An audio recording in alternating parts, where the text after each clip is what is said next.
Hello friends, nature education में आप सभी का स्वागत है। आज हम लोग बात करने वाले हैं प्रैक्टिस टेस्ट के बारे में। आज से हम लोग कोशिश करेंगे कि चैनल पर डेली प्रैक्टिस टेस्ट लाया जाए। जो पिछले 10 वर्ष के क्वेश्चंस हैं उनका एनालिसिस करके उनसे क्वेश्चन उठाए जाएंगे। और यूपीपीएससी के लिए तो स्पेशल है ही ये टेस्ट, साथ में जो बीईओ की परीक्षा 16 अगस्त को होने वाली है, ये भी उसके लिए भी काफ़ी इम्पोर्टेंट रहेगी। 1 महीना सवा महीना है लगभग उसके लिए। तो अगर डेली आप इस प्रैक्टिस टेस्ट को लगाते हैं तो उसके लिए भी काफ़ी ज़्यादा हेल्प मिलेगी। तो आप इस प्रैक्टिस टेस्ट को बीईओ की परीक्षा के लिए भी लगा सकते हैं। बाकी यूपीपीएससी की जो 11 अक्टूबर को होने वाली परीक्षा है उसके लिए तो ये लाभदायक रहेगी, क्योंकि इसमें पास्ट के भी जितने भी क्वेश्चन है उसका एनालिसिस करके वो क्वेश्चंस और जितने भी क्वेश्चन इसमें डाले जा सकते हैं परीक्षा के अनुरूप वो डाले जाएंगे। तो चलिए आज की वीडियो शुरू कर लेते हैं और देख लेते हैं क्वेश्चंस। इसमें फ्रेंड्स पहली वीडियो है आज प्रैक्टिस टेस्ट की, तो इसलिए काफ़ी इजी लेवल के क्वेश्चंस डाले गए हैं और 20 क्वेश्चंस रहेंगे। आगे क्वेश्चन की संख्या भी बढ़ा दी जाएगी और इसका लेवल भी बढ़ा दिया जाएगा। तो चलिए आज पहला दिन है प्रैक्टिस टेस्ट का, तो आज शुरुआत कर लेते हैं। तो फ्रेंड्स आज का पहला क्वेश्चन है, किसान वही खाता योजना की शुरुआत कब हुई थी? ये पास्ट में काफ़ी बार ये क्वेश्चन अलग अलग परीक्षाओं में पूछा जा चुका है और यूपीपीएससी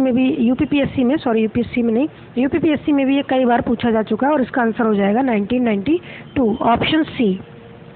फ्रेंड्स एक बात और, अगर आपको पीडीएफ चाहिए तो आप टेलीग्राम चैनल को ज्वाइन कर सकते हैं। चलिए आगे चलते हैं। अगला क्वेश्चन है, ऑल इंडिया मुस्लिम लीग की स्थापना कब हुई थी? तो फ्रेंड्स ये स्थापना हुई थी 1906 में, जब बंगाल विभाजन कर दिया गया था कर्जन के द्वारा। उसके बाद मुस्लिम लीग की स्थापना हुई थी 1906 में। 1905 में बंगाल विभाजन हुआ था लॉर्ड कर्जन के द्वारा। तो फिलहाल इस क्वेश्चन का सही जवाब हो जाएगा ऑप्शन बी। आगे चलते हैं। अगला क्वेश्चन है, 1916 में मुस्लिम लीग और कांग्रेस में आपसी समझौता किस सम्मेलन में हुआ? तो फ्रेंड्स ये हुआ था लखनऊ सम्मेलन में। लखनऊ का सम्मेलन आप याद रखिएगा 1916 में हुआ था और ये अलग कब हुए थे? 1907 में, जब रास बिहारी बोस इसके अध्यक्षता कर रहे थे 1907 वाली के, तब ये लोग अलग हो गए थे। और 1916 में जब मजूमदार जी कर रहे थे तब ये लोग आपसी समझौता इनके बीच हो गया था और इसी समझौते में मुस्लिम लीग का भी कांग्रेस के साथ समझौता हो गया था। तो ऑप्शन ए यहाँ पर सही जवाब हो जाएगा। चलिए आगे चलते हैं। अगला क्वेश्चन है, 13 अप्रैल 1919 को रॉलेट एक्ट के खिलाफ लोग कहाँ इकट्ठे हुए थे? तो फ्रेंड्स ये इकट्ठे हुए थे जलियांवाला बाग में। आपको पता होगा जनरल डायर ने गोलियां चलवा दी थी और हजारों की संख्या में लोग मारे गए थे। कहा जाता है कि वहाँ पर एक कुआं था, वो भी लोगों से पट गया था। एक्चुअली इकट्ठे क्या हुए थे, वहाँ पे एक मेला टाइप लग रहा था, वो लोग भी वहाँ से बचने के लिए उस जो वहाँ पे रॉलेट एक्ट के लिए जो समिति चल रही थी डिस्कशन की, उसमें जाकर ये लोग शामिल हो गए थे। उसमें बच्चे, औरतें, बूढ़े सभी लोग शामिल थे और उन पर जनरल डायर ने गोलियां चलवा दी थी। तो वही कांड है, जलियांवाला बाग के नाम से काफ़ी फेमस है, इतिहास में दर्ज है। तो 1919 की ये घटना है 13 अप्रैल की। तो ऑप्शन बी यहाँ पर सही हो जाएगा इसका। चलिए आगे चलते हैं। क्वेश्चन नंबर 5 है, उच्च न्यायालय के न्यायाधीश के पद पर नियुक्त होने के लिए एक वकील को कितने वर्षों का वकालत अनुभव होना आवश्यक है? तो फ्रेंड्स ये आवश्यक है 10 वर्ष का। ये क्वेश्चन भी पूछा जा चुका है, ऑप्शन सी यहाँ पर सही जवाब हो जाएगा। 10 वर्ष का उसको वकालत अनुभव होना चाहिए। चलिए आगे चलते हैं। अगला क्वेश्चन है फ्रेंड्स, क्वेश्चन नंबर 6, खाद्य सुरक्षा विभाग भारत के किस केंद्रीय मंत्रालय के अधीन है? तो फ्रेंड्स ये मंत्रालय है इसका श्रम एवं रोजगार मंत्रालय। ऑप्शन बी इसका सही जवाब हो जाएगा। अगला क्वेश्चन है, भारत में ऑपरेशन फ्लड किससे संबंधित है? ये क्वेश्चन काफ़ी इजी से भी लोअर है, सब लोग इसका आंसर जहाँ तक बता देंगे। काफ़ी इजी क्वेश्चन है, ये दुग्ध उत्पादन से संबंधित है। ऑप्शन सी इसका सही जवाब हो जाएगा।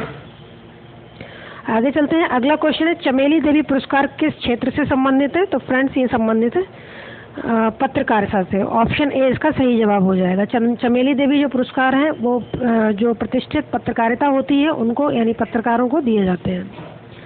अगला क्वेश्चन है, बनारस हिंदू विश्वविद्यालय की स्थापना कब हुई थी? 1916 में हुई थी। ट्रिपल एम यानी कि मदन मोहन मालवीय जी इसमें शामिल थे। ऑप्शन सी इसका सही जवाब हो जाएगा। अगला क्वेश्चन है फ्रेंड, चौखंडी स्तूप किस स्थान से संबंधित है? तो चौखंडी स्तूप जो है बौद्ध विहार स्थान से संबंधित है। यहाँ पर आपको पता होगा गौतम बुद्ध जी को यहाँ पर ज्ञान प्राप्त हुआ था, तो वो स्थान है बौद्ध विहार और यहीं से चौखंडी स्तूप संबंधित है। कौशाम्बी आपको पता होगा कि जैन धर्म और बौद्ध धर्म का एक कंबाइंड अगर स्थल पूछा जाता है तो उसका आंसर हो जाएगा कौशाम्बी। सारनाथ में पहला अपना उपदेश दिया था महात्मा बुद्ध ने, तो सारनाथ, जिसको धर्म चक्र परिवर्तन बोला गया था। तो फिलहाल इस क्वेश्चन का सही जवाब हो जाएगा ऑप्शन डी, बोध गया। चौखंडी स्तूप के बारे में पूछा गया है। अगला क्वेश्चन है, उत्तर प्रदेश का कौन सा स्थान एल्यूमिनियम संयंत्र है? तो फ्रेंड्स ये भी आप सभी लोग बता ही देंगे, ऑप्शन सी, रेणुकूट इसका सही जवाब हो जाएगा। अगला क्वेश्चन है, ताजमहल का संगमरमर पत्थर किस स्थान से लाया गया था? तो फ्रेंड्स ये लाया गया था मकराना, राजस्थान से। मकराना कहाँ पर है? राजस्थान में है, ये भी आप याद रख सकते हैं। तो फिलहाल मकराना से लाया गया था। आगे चलते हैं। क्वेश्चन नंबर 13 है, 1857 का विद्रोह किस स्थान से शुरू हुआ था? तो फ्रेंड्स ये शुरू हुआ था मेरठ से, ऑप्शन बी इसका सही जवाब हो जाएगा। और एक चीज़ आपको और भी ध्यान रख सकते हैं अगर चाहें आप, तो 1857 में जो सबसे ज़्यादा सैनिक या सबसे ज़्यादा जो विद्रोही शामिल हुए थे वो अवध क्षेत्र से हुए थे। तो ये क्वेश्चन काफ़ी बार पूछा गया इसलिए बताना जरूरी है। तो अवध क्षेत्र से शामिल हुए थे। फिलहाल इस क्वेश्चन का सही जवाब हो जाएगा ऑप्शन बी। आगे चलते हैं। अगला क्वेश्चन है, 2011 की जनगणना के अनुसार सबसे ज़्यादा ग्रामीण जनसंख्या प्रतिशत, इस शब्द को पढ़ना बिल्कुल ना भूलें, ज़्यादा ग्रामीण जनसंख्या प्रतिशत किस राज्य में है? तो फ्रेंड्स ये ऑप्शन डी में यानी हिमाचल प्रदेश में सबसे ज़्यादा ग्रामीण जनसंख्या प्रतिशत शामिल है। अगर पूछा जाए आपसे किस में सबसे ज़्यादा शहरी जनसंख्या प्रतिशत है तो उसका आंसर हो जाएगा गोवा। तो ऑप्शन ए इसका सही जवाब हो जाएगा। फिलहाल इस क्वेश्चन का सही जवाब है ऑप्शन डी, हिमाचल प्रदेश में सबसे ज़्यादा ग्रामीण जनसंख्या का प्रतिशत है। अगर संख्या पूछी जाए तो उत्तर प्रदेश हो जाएगी। चलिए आगे चलते हैं। Question number 15, UP stock exchange कहाँ पर स्थित है? तो फ्रेंड्स ये स्थित है ऑप्शन डी, कानपुर में।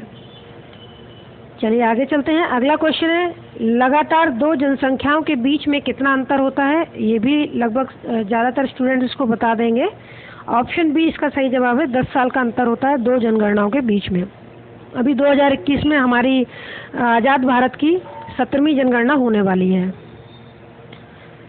आज़ाद भारत की 8वीं हो, और जो 1972 से पहली बार जब हुई थी, जब लॉर्ड मेयो के काल में, तो तब से लेकर ये 17वीं है और आज़ाद भारत की ये हमारी 8वीं जनगणना होगी। तो यहाँ से एक चीज़ और ध्यान रख सकते हैं, 1972 में पहली जनगणना हुई थी, 1881 में नियमित जनगणना हुई थी। जो पहली जनगणना हुई थी और जो नियमित नहीं थी वो लॉर्ड मेयो ने की थी, जबकि 1881 की जो जनगणना हुई थी वो नियमित जनगणना थी और ये रिपन के काल में हुई थी, लॉर्ड रिपन। फिलहाल इस क्वेश्चन का सही जवाब हो जाएगा ऑप्शन बी, 10 साल का अंतराल होता है दो जनगणनाओं के बीच में। अगला क्वेश्चन है फ्रेंड्स 17वां क्वेश्चन, निम्नलिखित में से कौन सी परत, वायुमंडलीय परत, पृथ्वी सतह के सबसे निकट होती है? तो ट्रोपोस्फीयर इसका आंसर हो जाएगा, ट्रोपोस्फीयर। पहली परत जिसको क्षोभ मंडल भी बोलते हैं, तो ऑप्शन सी इसका सही जवाब हो जाएगा।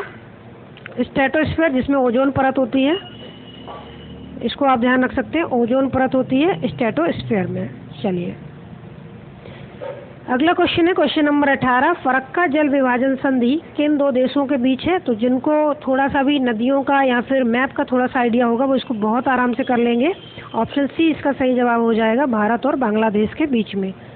फरक्का ये नाम काफ़ी न्यूज़ में भी रहता है, जब भी बांग्लादेश के संबंध की बात होती है तो भारत और बांग्लादेश के बीच में फरक्का जल विभाजन है। अगला क्वेश्चन है फ्रेंड्स, निम्नलिखित में से कौन सा नाभिकीय ऊर्जा संयंत्र नहीं है? नहीं पढ़ना बिल्कुल ना भूलें, कभी कभी जल्दी में क्वेश्चंस गलत हो जाते हैं, हम नहीं को पढ़ना भूल जाते हैं और है पढ़ लेते हैं और हमारा आंसर गलत हो जाता है। तो इसमें पूछा गया है कि नाभिकीय ऊर्जा संयंत्र नहीं है, तो फ्रेंड्स ये रामपुरा अगुचा नहीं है। ऑप्शन सी इसका सही जवाब हो जाएगा, नरोरा भी है, कैगा भी है और कुंदनकुलम भी है।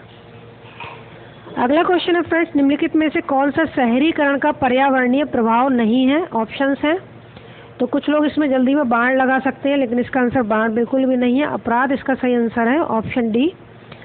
बाढ़ भी जो शहरीकरण हो रहा है और जो नदियाँ काटी जा रही हैं और जो निर्माण कार्य हो रहा है उससे बाढ़ आने के खतरे बढ़ जाते हैं और इस क्वेश्चन का सही जवाब हो जाएगा ऑप्शन डी। तो फ्रेंड्स ये तो थे प्रैक्टिस सेट के क्वेश्चन जो कि बीईओ परीक्षा और यूपीपीएससी के लिए बहुत ही ज़्यादा महत्वपूर्ण रहने वाले हैं। कोशिश करेंगे कि डेली प्रैक्टिस सेट आए इस पर, और अगर आपको वीडियो अच्छी लगी हो तो लाइक करिए, चैनल को सब्सक्राइब करिए, कमेंट बॉक्स में बताइए कि आपको ये प्रैक्टिस टेस्ट कैसा लगा और आके आप प्रैक्टिस टेस्ट चाहते हैं या नहीं। तो चलिए आज के लिए इतना ही। Thank you for watching.